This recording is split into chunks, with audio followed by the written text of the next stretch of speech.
रही थी कि अब जापान में एक नई जानलेवा बीमारी ने दस्तक दे दी है और इसका नाम है STSS यानी कि स्ट्रेप्टोकोकल टॉक्सिक शॉक सिंड्रोम। इसको आम बोलचाल की भाषा में लोग टॉक्सिक शॉक सिंड्रोम भी कह रहे हैं। कहा जा रहा है कि ये बीमारी एक फ्लैश ईटिंग यानी कि मांस खाने वाले बैक्टीरिया की वजह से हो रही है। हालांकि असलियत में बैक्टीरिया शरीर का मांस नहीं खाता है बल्कि शरीर के टिश्यूज यानी ऊतकों को नष्ट करता है। अब ये बीमारी खतरनाक इसलिए है क्योंकि इससे पीड़ित ज़्यादातर मरीजों की 48 घंटों में मौत हो जाती है। रिपोर्ट्स की माने तो इस साल अब तक जापान में इसके लगभग 1000 केसेस सामने आ चुके हैं, जिनकी संख्या अभी और बढ़ेगी। इस बीमारी की मृत्यु दर 30% है। ये बीमारी स्ट्रेप्टोकोकस बैक्टीरिया की वजह से होती है और ये बैक्टीरिया के 2 वेरिएंट है, ग्रुप ए स्ट्रेप्टोकोकस और ग्रुप बी स्ट्रेप्टोकोकस। इसमें ग्रुप ए स्ट्रेप्टोकोकस ज़्यादा गंभीर है। ब्लूमबर्ग से बातचीत में टोक्यो वुमेन्स मेडिकल यूनिवर्सिटी में इन्फेक्शियस डिजीज की प्रोफेसर केन किकुची ने बताया कि इस बैक्टीरिया से संक्रमित होने पर पहले मरीज के शरीर खासकर पैर में सूजन दिखती है, फिर कुछ घंटों में ये बीमारी पूरे शरीर में फैल जाती है और इसके बाद 48 घंटे के अंदर मरीज की मौत हो जाती है। जापान के अलावा ये बीमारी यूरोप के 5 देशों में भी फैल गई है। इसमें है ब्रिटेन, फ्रांस, आयरलैंड, नेदरलैंड और स्वीडन। आज सेहत के इस एपिसोड में हम डॉक्टर से जानेंगे कि ये टॉक्सिक शॉक सिंड्रोम क्या है, ये क्यों होता है, इसके लक्षण क्या हैं और इससे बचाव और इलाज कैसे किया जाए। सुनिए।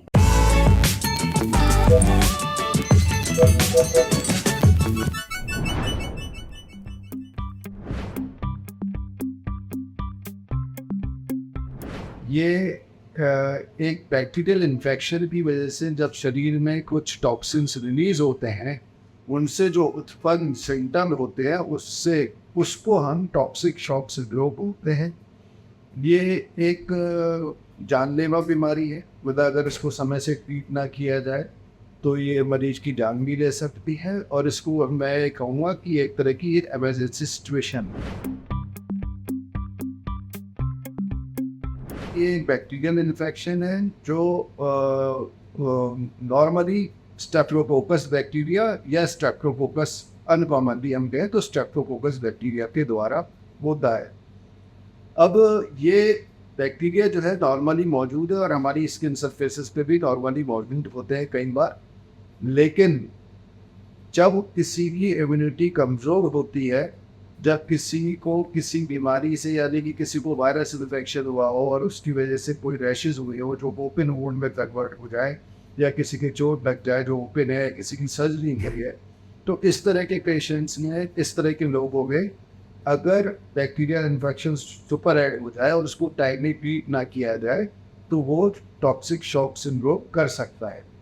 अगर ये बैक्टीरिया स्ट्रेप्टोकोकस उसका कारण है तो उसको STSS शॉर्ट फॉर्म में यानी कि स्ट्रेप्टोकोकल टॉक्सिक शॉक सिंड्रोम बोलते हैं।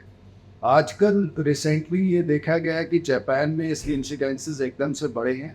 इस साल में जो उनके यहाँ अभी तक जून तक के जो इंसिडेंसेस हैं वो पिछले सालों से अगर कुछ सालों से कंपेयर करें तो करीब करीब उसकी फिगर जो है वो करीब डबल हो गई है। सबसे कॉमन लक्षण होता है कि बुखार आता है। इसके अलावा शरीर के किसी हिस्से में जहाँ पे की चोट लगी है या कोई दाना है या जो दाना फूट गया है या सर्जरी हुई है वहाँ पे बहुत ज़्यादा पेन होगा। अगर वही टॉक्सिक शॉक सिंड्रोम में कन्वर्ट होने लगेगा तो उसकी वजह से बीपी लो हो जाता है। बीपी लो होने की वजह से उसके जो स्टेट ऑफ कॉन्शियसनेस है उस पर फ़र्क पड़ने लगता है, यानी कि वो मरीज़ थोड़ा सा सेमी कॉन्शियस सा या डल हो जाता है, उसका ब्रेन उतना एक्टिव नहीं रहता है। इसके साथ में उसको नौशिया हो सकता है, यानी कि उल्टी की फीलिंग आ सकती है या उल्टी हो सकती है। इस तरह के लक्षण होते हैं जो कॉमनली होते हैं। टॉक्सिक शॉक सिंड्रोम को अगर हम समय पे तुरंत ट्रीट ना करें तो ये जानलेवा हो सकता है। अब ट्रीटमेंट कैसे करना होगा, तो इसके लिए कोई ट्रीटमेंट घर पे नहीं करना है।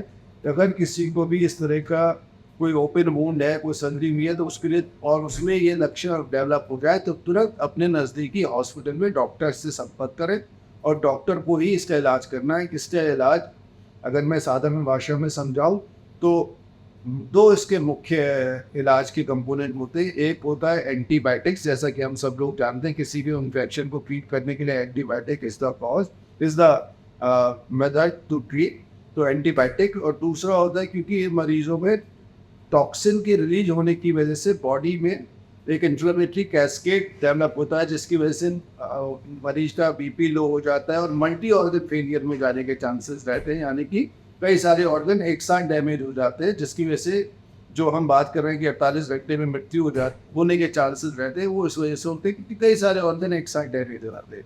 तो उसको बचाव के लिए हमें फ्लूइड के साथ IV फ्लूइड देना होता है रैपिडली, और उसका बीपी मेंटेन करने के लिए कई बार उसके बीपी बढ़ाने की दवाई भी देनी पड़ती है। या उसके साथ एसोसिएटेड बहुत सारे टेस्ट हैं, ICU में से मरीजों का इलाज हो। तो बचाव के लिए पहली चीज़ कि इसको इग्नोर ना किया जाए। किसी को भी शरीर में कोई कट है, कोई वूंड है, सर्जरी हुई है, कोई भी किसी तरह का घाव है, उसको इग्नोर ना करें, उसकी ढंग से केयर करें।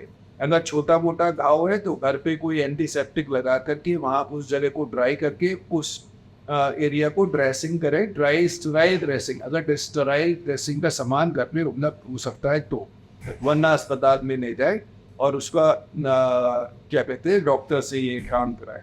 इसके अलावा जैसे ही किसी को लक्षण उत्पन्न हो वो डॉक्टर के पास जाए, और जिसको इस बीमारी के लक्षण हो वो दूसरे के बचाव के लिए दूसरे से कांटेक्ट में ना आए। स्विमिंग पूल, जिम्नेजियम या लेक्स, रिवर, इस तरह के जो ओपन बॉडीज होते हैं जहाँ से एक से दूसरे को इन्फेक्शन फैल सकता है, इस तरह की जगह का प्रयोग ना करें। अभी भारत में सिंड्रोम के मामले नहीं फैले हैं, लेकिन इसका मतलब ये नहीं है कि हम सतर्कता ना बरतें। अगर आपका कोई घाव खुला हो तो उस पर तुरंत पट्टी करें, हाथ धोएं।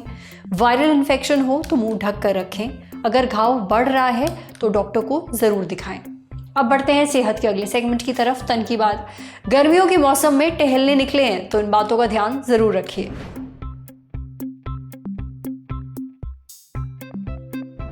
इन दोनों भयानक गर्मी पड़ रही है, लू चल रही है, जीना मुश्किल हो रखा है। बैठे बैठे पसीना आ रहा है, ना जिम जाने का मन कर रहा है, ना ही घर पर एक्सरसाइज करने का। जो लोग वॉकिंग करते हैं उन्होंने भी टहलना जो है वो एकदम छोड़ दिया है। वॉक करना आपकी सेहत के लिए ज़रूरी है, मगर टहले किस वक्त? सुबह 8-9 बजे से ही सूरज अपना कहर दिखाना शुरू कर देता है और देर शाम तक धरती गर्मी से तप रही होती है। लिहाजा गर्मी के मौसम में टहलने का सही समय क्या है, ये हमें बताया डॉक्टर राजीव गुप्ता ने। डॉक्टर राजीव बताते हैं कि टहलने तभी जाएं जब मौसम थोड़ा कम गर्म हो। इन दोनों एकदम सुबह सुबह यानी सुबह 7 बजे के आसपास या उससे पहले टहलने के लिए जाना सही रहेगा। अगर आप सुबह जल्दी नहीं उठ पाते हैं या किसी दूसरी वजह से टहलने नहीं जा पाते हैं तब आप शाम को जा सकते हैं, लेकिन शाम 6 या फिर 6:30 बजे के बाद ही। सुबह 7 बजे से पहले और शाम को 6 बजे के बाद वातावरण में जो गर्मी है वो थोड़ा कम होती है। इस वक्त जो टेम्परेचर है वो कंपैरेटिवली कम होता है और इस समय टहलना आसान और सुरक्षित रहता है। हम लू से भी बचे रहते हैं, हालांकि समय के अलावा कुछ और चीज़ें भी हैं जिनका आपको ख़ास तौर पर ध्यान रखना चाहिए। डॉक्टर राजीव आगे बताते हैं कि जब भी टहलने निकलें पानी पी कर निकलें, अपने साथ पानी की बोतल भी ज़रूर लेकर जाएं और जब भी प्यास लगे बिना देर किए पानी पी लें। गर्मियों में हाइड्रेटेड रहना बहुत ज़रूरी होता है, वरना डिहाइड्रेशन आपको बीमार कर सकता है। टहलने जा रहे हैं तो अपने कपड़ों का भी ध्यान रखें। आपके कपड़े चुस्त ना हो, यानी बहुत फिट और चिपके ना हो। हल्के कपड़े पहनिए, ढीले कपड़े पहनिए। कपड़ों का रंग भी हल्का हो ताकि गर्मी कम लगे और शरीर को हवा लग सके। टहलने के लिए वही रास्ता चुनें जहाँ पेड़ ज़्यादा हो। जगह जो है वो छायादार हो ताकि थकान होने पर आप पेड़ के नीचे या छांव में आराम कर सकें। इसके साथ ही सूरज की हानिकारक अल्ट्रावायलेट किरणों से खुद को बचाने के लिए हमेशा सनस्क्रीन लगाकर रखें। वो सनस्क्रीन जिसका SPF कम से कम 30 हो। आप धूप वाले चश्मे भी पहन सकते हैं। अगर टहलते समय आपकी तबीयत गड़बड़ लग रही है, चक्कर आ रहे हैं, जी मिचला रहा है, बहुत ज़्यादा पसीना आ रहा हो, तो टहलना बंद कर दीजिए। एक जगह पर बैठ जाइए, रिलैक्स करिए और पानी पीजिए। समझे। अब बारी है सेहत के आखिरी सेगमेंट की, खुराक यानी झक्कास सी हेल्थ टिप। तुलसी के पानी के फायदे जानते हैं? जानकर ज़रूर पीना शुरू कर देंगे।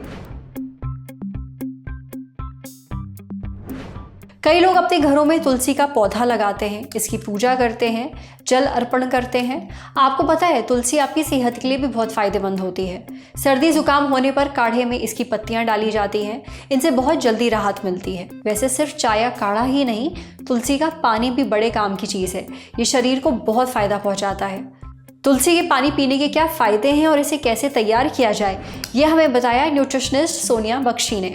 न्यूट्रिशनिस्ट सोनिया बताती हैं कि तुलसी का पानी हमारी इम्यूनिटी को मजबूत बनाता है। इसमें बहुत सारे एंटीऑक्सीडेंट्स पाए जाते हैं जो बीमारियों और इन्फेक्शन से लड़ने की हमारी शक्ति को बढ़ा देते हैं। तुलसी का पानी ब्लड शुगर लेवल भी कंट्रोल करता है। तुलसी में फाइटोकेमिकल्स मौजूद होते हैं, ये इंसुलिन हार्मोन को खून में अच्छे से रिलीज होने में मदद करते हैं। इससे डायबिटीज़ भी कंट्रोल में रहती है। इसके अलावा तुलसी में एडाप्टोजेनिक गुण होते हैं जो तनाव और चिंता से निपटने में हमारी मदद करते हैं। तुलसी में मौजूद बायोएक्टिव कंपाउंड्स कॉर्टिसोल हार्मोन यानी कि स्ट्रेस हार्मोन को भी कंट्रोल करते हैं। न्यूट्रिशनिस्ट सोनिया आगे बताती हैं कि तुलसी का पानी हमारे हाजमे को तंदुरुस्त बनाता है। ये हमारे शरीर में डाइजेस्टिव एंजाइम का प्रोडक्शन बढ़ा देता है। डाइजेस्टिव एंजाइम्स का काम खाना पचाना होता है। डाइजेस्टिव एंजाइम्स हमारे पाचन तंत्र को भी मजबूत बनाते हैं। ऐसे में तुलसी का पानी पीने से पेट से जुड़ी परेशानियां कम होती हैं और ब्लोटिंग, अपच और एसिडिटी जैसी दिक्कतों से राहत मिलती है। ये किडनी के लिए भी फायदेमंद है। तुलसी के पानी को ड्यूरेटिक भी कहा जाता है, यानी इसे पीने से हमें बार बार पेशाब के लिए जाना पड़ता है। इससे किडनी में जमा टॉक्सिन्स यूरिन के जरिए शरीर से बाहर निकल जाते हैं और हमारे शरीर की अंदरूनी गंदगी साफ हो जाती है, जिससे किडनी स्टोन का खतरा कम होता है। साथ ही चेहरे पर भी नेचुरल ग्लो आता है। तुलसी के पानी में एंटी माइक्रोबियल गुण होते हैं, यानी इससे स्किन पर एक्ने नहीं होता। इसमें एंटी इन्फ्लेमेटरी गुण भी होते हैं जो स्किन को सूजन और रेडनेस से बचाते हैं। तुलसी का पानी हमारा मेटाबॉलिज्म भी बढ़ाता है। मेटाबॉलिज्म यानी हम जो खाना खाते हैं उसे एनर्जी में बदलने, नई कोशिकाएं बनाने और पुरानी को बचाए रखने की प्रक्रिया। इससे वेट लॉस पे मदद मिलती है। तुलसी का पानी तैयार करना भी बहुत आसान है। इसके लिए तुलसी की 4 से 5 पत्तियों को अच्छे से साफ करें, फिर एक बर्तन में पानी उबालें और उसमें तुलसी की ये पत्तियां डाल दें। फिर इस बर्तन को 10 से 15 मिनट के लिए ढक दें। फिर 1 कप छान कर पानी पी लीजिए। आज सेहत पर इतना ही। अगर आप एक डॉक्टर हैं, हमसे कुछ शेयर करना चाहते हैं तो जो ईमेल आईडी इस वक्त आपको अपनी स्क्रीन पर दिख रही है उस पर हम एक मेल भेज दीजिए। शुक्रिया।